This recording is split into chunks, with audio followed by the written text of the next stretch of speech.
मध्य प्रदेश में नवंबर के अंतिम सप्ताह में या दिसंबर के पहले हफ्ते में विधानसभा चुनाव 2023 के लिए मतदान हो जाएगा।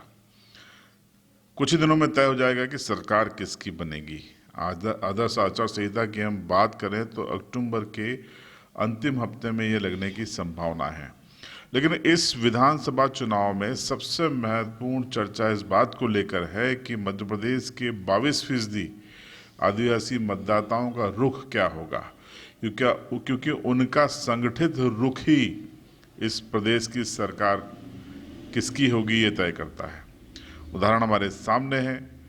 2013 के चुनाव में, उसके पहले 8 के चुनाव में, 2003 के चुनाव में हमने देखा कि मध्य प्रदेश की 47 विधानसभा सीटों में से करीब 30 सीटों पर बीजेपी ने चुनाव जीता और उसकी सरकार बनी। लेकिन 2018 में सीन उल्टा हो गया। यहाँ 30 सीटों पर कांग्रेस ने चुनाव जीता और कांग्रेस की कमलनाथ सरकार बन गई। अब 2023 की बारी है। बीजेपी ने और उसके सहयोगी संगठनों ने सारी मंत्रणा मंथन इस बात को लेकर कर लिया है कि अगर 30 सीटें हम नहीं जीते या मैक्सिमम सीटें नहीं जीते तो सरकार बनाना मुश्किल होगा। लिहाजा बीजेपी पूरी तैयारी के साथ आदिवासियों को मनाने की कोशिश में है, अपने पाले में लाने की कोशिश में है। तो ये क्यों जरूरी है कि आदिवासियों को अपने पाले में लाया जाए, किस तरीके से लाया जाए, दोनों पार्टियां इसकी कोशिश में जुट गई हैं। कांग्रेस और बीजेपी दोनों लगी हुई हैं। आपको बता दें कि मध्य प्रदेश की 230 विधानसभा सीटें हैं। इसमें से 47 आदिवासी सीटें अनुसूचित जनजाति वर्ग के लिए, शेड्यूल ट्राइब के लिए रिजर्व हैं। लेकिन 89 ब्लॉक में से 80 विधानसभा क्षेत्र ऐसे हैं जहां पर आदिवासी वोट बैंक इस गणित को प्रभावित करता है कि यहां पर कौन सा और किस पार्टी का एमएलए होगा। मध्य प्रदेश का हर 5वां विधायक, माफ कीजिएगा, हर 5वां नागरिक आदिवासी है। इसीलिए आदिवासी अब सियासत के केंद्र में है। आप देखिए कि पश्चिमी मध्य प्रदेश हो या दक्षिण मध्य प्रदेश, जहां पर आदिवासी बहुलता है, वहां पर राज्य की शिवराज सरकार पूरा फोकस कर रही है। उनके लिए योजनाओं से लेकर मुख्यमंत्री के लगातार दौरे और कार्यक्रम हो रहे हैं। तो कांग्रेस उन सीटों पर फोकस कर रही है जहां पर वो पिछले चुनाव में हार गई थी। आपको बता दें कि क्या ऐसे मुद्दे हैं जो आदिवासियों को हिट करते हैं, प्रभावित करते हैं, सोचने पर मजबूर करते हैं। आदिवासियों की आज़ादी के 75 साल बाद भी शिक्षा, स्वास्थ्य, रोजगार, कुपोषण, ये इनके बुनियादी मुद्दे हैं। उनकी प्रथा, परंपराओं और संस्कृति का संरक्षण भी एक मुद्दा है। संवैधानिक अधिकारों की जो डिलीवरी होनी चाहिए वो उतनी नहीं है जितनी अन्य समुदाय को मिली है, ये भी एक मुद्दा है। और इस मुद्दे के बीच में अब कांग्रेस और बीजेपी के बीच आरोप प्रत्यारोप है। अब स्क्रीन पे हम आपको बताएंगे कि कांग्रेस के क्या आरोप हैं और क्या दावे हैं कि उन्होंने आदिवासियों के लिए क्या किया है। कांग्रेस का कहना है कि उन्होंने ही सबसे पहले पैसा एक्ट बनाया था जब केंद्र में कांग्रेस की सरकार थी। ये कांग्रेस का सबसे बड़ा क्लेम है।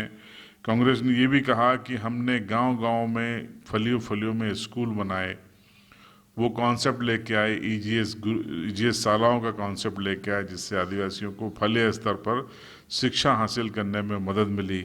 कांग्रेस का ये भी कहना है कि पंचायती राज के जरिए आदिवासियों को सबसे पहले उन्होंने ही स्थानीय स्तर पर अधिकार दिए थे। रोजगार, शिक्षा, सेहत देने का भी दावा कांग्रेस का है। इसके उलट बीजेपी के अपने दावे हैं। बीजेपी का कि जो प्रमुख दावे हैं उसमें बीजेपी के अनुसार उन्होंने पैसा एक्ट को जमीन पर लागू किया है, जिसके जरिए आदिवासियों को उनके अधिकार मिल रहे हैं। गांव स्तर पर ग्राम सभाओं के जरिए उन्हें सुशासन मिल रहा है, ये बीजेपी का दावा है। इसके अलावा बीजेपी का ये दावा है कि उनके समय शिक्षा के विकास के लिए इलाकों में काम किया गया। सीएम राज स्कूल लाए गए, एकलव्य और कन्या परिसर जैसे प्रतिष्ठान खोले गए, जिसमें सुविधाजनक तरीके से आदिवासी बच्चे पढ़ाई कर सकते हैं। बीजेपी का ये भी दावा है कि आदिवासी गांव और फलिए में 24 घंटे बिजली पहुंचाने का काम उन्होंने किया है। साथ ही ये दावा भी है कि गांव और फलियों में सड़क बनाने का काम, सड़क पहुंचाने का काम भी बीजेपी की सरकार ने किया है। इसके अलावा आदिवासी इलाकों में वनाधिकार पट्टे, आदिवासियों को फ्री राशन, साथ ही मुफ्त शिक्षा, इस तरीके के दावे बीजेपी सरकार के हैं।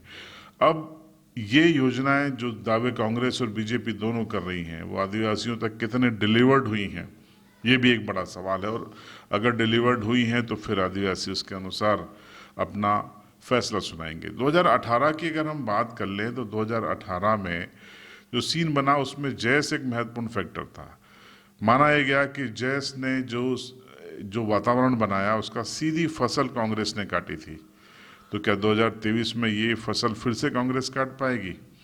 इसको लेकर संदेह है, क्योंकि अब जैस भी एक नहीं है और जैस के अलग अलग धड़ों के अपने अपने एजेंडे दिखाई देते हैं। सियासत सबको करना है, चुनाव सबको लड़ना है, लेकिन जैस को राजनीतिक दल के रूप में रजिस्टर्ड नहीं होना है। अपने आप को सामाजिक संगठन कहना है, लेकिन सियासत भी करनी है। सियासत के जरिए समाज के मुद्दे विधानसभाओं में हल करना है, ये दावा है। तो फिर रजिस्ट्रेशन क्यों नहीं, ये भी सवाल खड़ा होता है। बीते कुछ दिनों में ये देखने को आ रहा है कि जितना जयेश मुखर बीते 100 दिनों की हम बात करें तो सोशल मीडिया पर है, उतना जमीन पर नजर नहीं आता। जमीन पर बीते 100 दिनों में कोई भी बड़ा आंदोलन नहीं है, कोई भी धरना प्रदर्शन नहीं है। सिर्फ सोशल मीडिया पर चिट्ठियां लिखी जा रही हैं, सोशल मीडिया पर ही ये लड़ाई लड़ी जा रही है। तो ये सब तमाम स्थितियां हैं जो 2023 के विधानसभा चुनाव में कांग्रेस और बीजेपी दोनों के लिए चुनौतीपूर्ण है। अब आदिवासी समुदाय किस ओर जाता है, इसका हमें इंतजार करना पड़ेगा। परिणाम तय करेंगे कि वो किस तरफ गया है। लेकिन बाड़ेबंदी, लामबंदी और उनको अपनी तरफ लाने की कोशिशें अब तेज हो गई हैं। अब आपकी राय कमेंट बॉक्स में जरूर बताएं।